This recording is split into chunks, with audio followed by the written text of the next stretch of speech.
What's up guys, Greg Hitchko here, and in this 2-minute tech tip, I'm going to be showing you guys how to change the transmission oil in your Kawasaki KX250.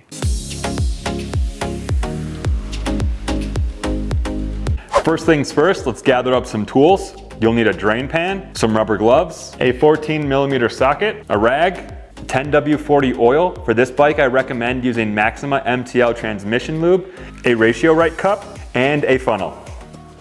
Start up the bike and warm it up for a few minutes. Then slide that drain pan underneath the bike. Loosen that drain bolt.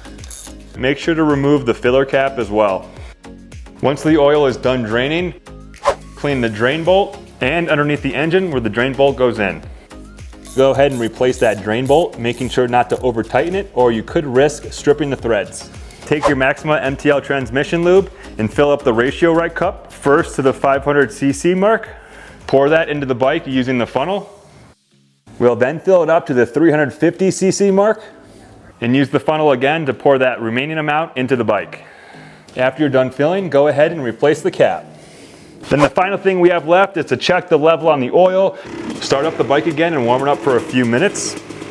The KX has a sight glass here, so basically we'll just make sure the bike is nice and level, and the oil should rest between the middle of the sight glass and the top of the sight glass. All right guys, that's gonna be a wrap on your 2-minute tech tip on how to change the transmission oil in your Kawasaki KX250. For more epic Kawasaki content, make sure you subscribe to the channel. But as always, ride hard, be safe, and we'll see you in the next video. Peace.